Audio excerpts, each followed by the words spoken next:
In today's video, we're going to talk about a concerning trend that I'm seeing both in my practice and across the retirement landscape.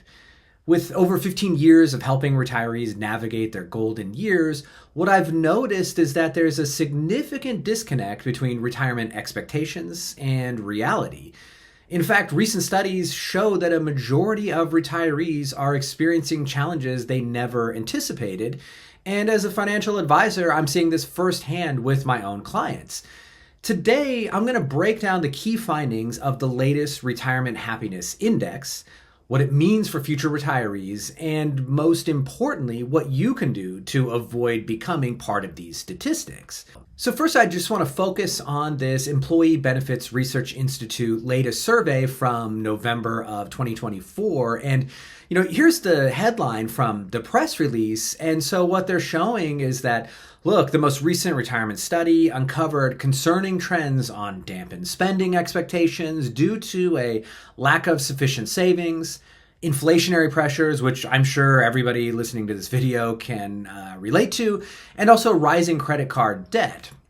Now, for us, what we're really going to focus on is the finding that less than half, so 48% of retired Americans between the ages of 62 and 75 report being very satisfied with life in retirement. And that's down from 62% in 2020 and 53% in 2022. So a clear downtrend in retirement happiness. So we're going to kind of try to find out why. And what we're going to do is I'm going to break the Retirement Happiness Index into 5 different levels. We're going to show what it means for retirees to be in each level. And then what we'll look at is how to avoid being in those lower levels. And then if you are in one of these lower levels, how do you kind of manage to get out of that level and work toward a happier retirement? And so we're going to start here with level 1, what I would call living the nightmare. The opposite of living the dream, right? And so in this category, retirees are struggling severely. They're often dealing with financial insecurity, they've got health issues, and social isolation. Now, luckily, only 4% of retirees fall into this level, but let's be honest, their challenges are pretty significant. Generally, they're dealing with overwhelming financial stress. A lot of these people have a lot of credit card debt. They might face unexpected expenses, they've got high healthcare costs, and inflation is just, eating away at their purchasing power. A significant percentage of these retirees regret not saving enough or not planning for retirement effectively. So if you're not here yet and you've got some time, that's a key lesson. Most of these people had no plan at all. Another sad part about being in this level is that there's a really big emotional toll. Nearly a third of retirees here report loneliness and a lack of purpose. So that's just, that's going to exacerbate your struggles already. And any kind of a plan you can get around savings, start now, and it's better than nothing. Number 2, on the kind of emotional and happiness side of it, if you're already in this level and there's no ability to save, you can do things like prioritize reconnecting with family and friends. And there's a lot of things you could do, like joining local clubs or volunteering, just so you can get some kind of a sense of community. And, that alone is probably going to at least raise your sense of happiness and, like self-fulfillment. Something else that you can do is seek professional help. So let's say you actually have a lot of debt and you have student loan debt, or you struggle even putting together a budget, right? Well, the truth is a lot of financial advisors actually provide pro bono work that they will do, meaning that they'll do it for free. They'll help you set up a savings plan or maybe help you reduce debt. In my own industry, the Financial Planning Association, the FPA, and the National Association of Personal Financial Advisors, NAPFA, they both have pro bono programs where you can find an advisor that would help you for free. I do a couple of pro bono cases every year as part of these organizations too. So I would encourage you to utilize those resources if you have the ability. And there are other pro bono agencies that might help you with debt reduction or, credit card payment plans, stuff like that. So this is the next level. This is level 2. A lot of people in retirement end up being here, and we'll just say this is the struggling level. And this level includes retirees who are managing but they often feel constrained. And financially and emotionally, they kind of lack stability. And this represents about 15% of retirees. Now, nearly half of retirees in this group underestimated their expenses, and that leads to frequent budget overruns. They also have emotional challenges. Many of them report missing workplace social connections, and they kind of struggle to find purpose in daily life. One distinction probably from this level and the living in the nightmare level would just be that these people might actually have a little bit of savings. They might have been able to save something in their 401ks or other types of savings accounts. Maybe they have a small pension in addition to Social Security. So generally speaking, they're not as bad off financially, but they do tend to kind of have the same mental and emotional struggles that people on level 1 have. So how can we maybe avoid this or even get out of this? So if you're in this level, first thing to do would be, cut out unnecessary expenses. So the first thing I usually focus on when I help people do my pro bono work is have them go through their expenses, go through their bank statement, go through their credit card statements, and find out what recurring expenses they have. Because a lot of times you get into these subscription services, and it even happens to me sometimes, and you forget to cancel it and you're paying for something that you don't need. A lot of times, you might be able to find $50, $100 maybe even a month of stuff that you simply aren't using and you're just wasting money on it. That's like super low hanging fruit for most people. The other thing to consider here is explore part-time work. A lot of people don't want to consider that, but if you're in this category and you want to move up, probably the best way to do that is getting part-time work. And if it's part-time, hopefully you're not going to be as stressed out. It's going to give you a little bit of extra spending money, which is going to help you feel good about things. And it's actually going to give you, in most cases anyway, some type of social interaction, which all of the studies about happiness always point to being kind of a critical element of people who are happy versus those who are not. So let me give you an example here. I just did this pro bono case. You've got a woman, she has reached full retirement age for Social Security. She's really just kind of had it with work, and despite having literally no savings outside of her retirement plan from work, she is going to retire no matter what. And so I recently sat down with her and the financial advisor for her retirement plan at work, and we helped, best we could for her to come up with a plan. She has under $100,000 saved in her 401k retirement plan. So she has Social Security, and then she has that $100,000 to live off of, and that's going to be it. She doesn't own a home. She's actually renting. Now, her expenses are pretty low, but her Social Security is also low. She is barely going to be able to make ends meet by retiring at this age. And so the plan is kind of almost everything that I just discussed. First of all, it's okay, would you be okay finding a roommate? In her case, it's no, but she might actually move in with one of her kids, and that's going to drop her rent pretty significantly. Second, with the savings, you got a major issue with having such little savings. And if you guys have watched this channel for a while, you know that I'm not like pro annuity at all. I don't have an insurance license. It's, most of my clients are fortunate enough that they're in a situation financially where an annuity doesn't make sense because of the significant trade-offs. But when you are in a lower wealth bracket, and you have kind of smaller amounts of wealth, an annuity might make a ton of sense. In her case, her problem was really overspending a lot. And so the issue is you've got that full, less than $100,000 there. If it's just sitting there and now she knows that she can start taking withdrawals, she's even worried that she might, make some big ticket spending choice. So what we decided to do, we took a good portion of that money, going to put it into an annuity that pays her a monthly payment, and it does have the benefit of if she dies early, her kids will get something there, if she hasn't completely spent down the kind of face value of that annuity. But if she lives longer, it's going to pay the rest of her life, and that's going to supplement income and not be subject to market risk, which is a major risk right when you retire. The second thing is they'll keep part of the money out, and that advisor's going to pay, he's going to set it up in a program where it makes monthly payments out of these 2 index funds every month, and it supplements the rest of the income she needs, and that might last 20 years. She'll take about $5,000 of that, set that aside for emergencies if, something happens to her car and so on, and the rest of that money, it could be utilized if she needed it in a jam, but then she would no longer get income from it. Now, the third thing, she is willing, she said, to start working part-time later.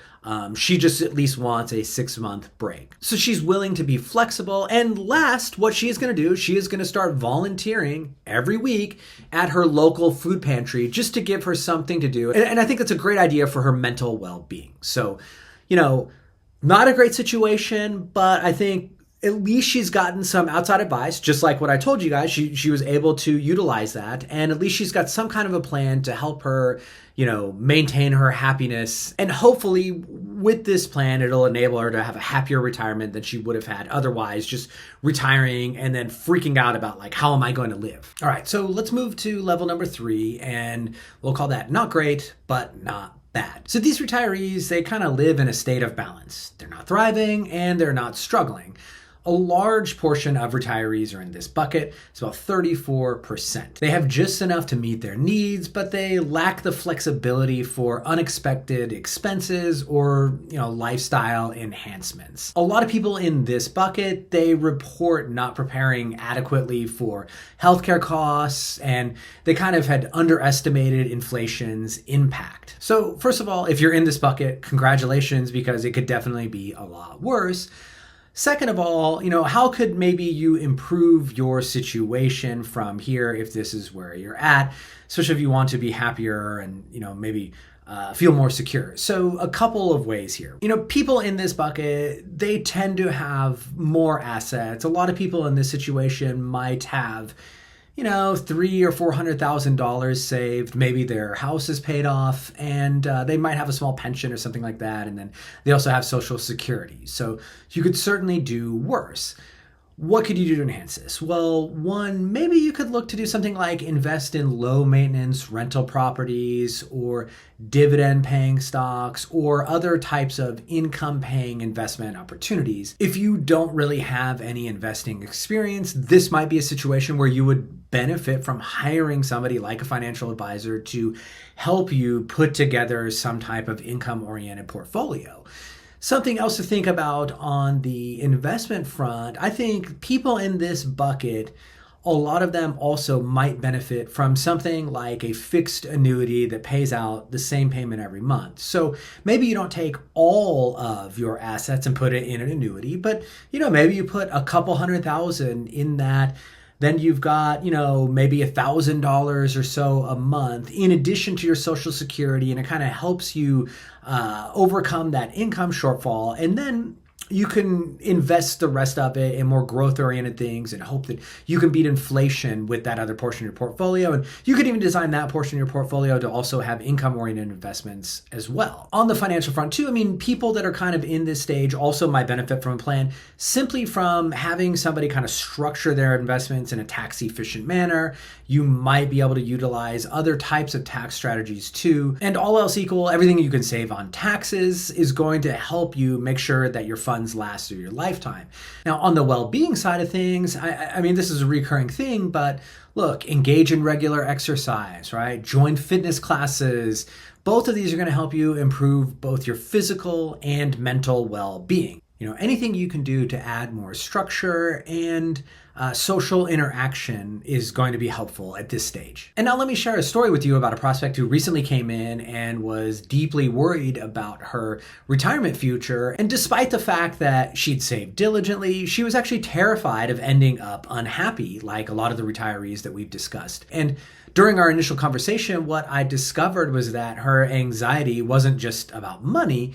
It was about losing her sense of purpose and community after retirement. And so while we've covered the happiness statistics today, the key takeaway is that preparing for retirement happiness requires planning beyond just finances. And that's why I guide my clients to kind of envision their ideal retirement lifestyle. First, and then we build a comprehensive plan to support it. And if you'd like help creating a retirement strategy that prioritizes both financial security and personal fulfillment, what I've done is I've actually set up a free "How much do I need to retire?" questionnaire where you can submit your actual information, and I'll send you a video where I personally review your situation. So to get started with that, just click the link below. Now, let's explore the last two categories. And here's the thing. What separates those who are truly happy in retirement from those who are just getting by isn't just luck. It's kind of a mix of strategic choices and mindset shifts.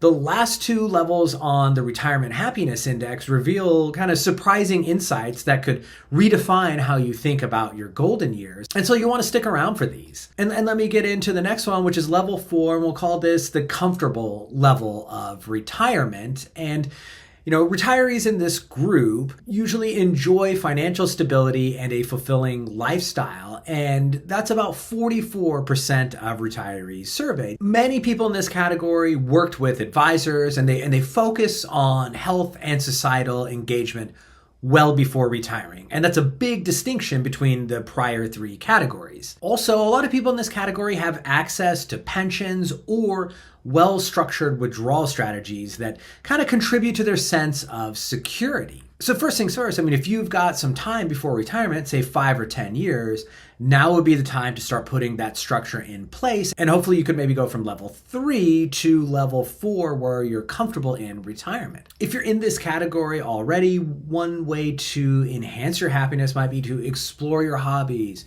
You can travel, you can spend more time with loved ones. Usually the people in this category have more means available to them. You might not be able to go on, let's say, an African safari with your family or something, but people in this category often have the means to kind of travel around the United States, and they might be able to take a cruise here and there, right? Which is a much better position than, the prior 3 levels that we discussed. Something else to consider if you're in this category, you might want to start on setting aside some funds now for future long-term care needs, because that ends up being a big cost for a lot of people more toward the end of their lives if you're lucky enough to live into your 80s or so on. But in general, just the biggest way you're going to increase your happiness is just like the other categories. Focus on health and social activities.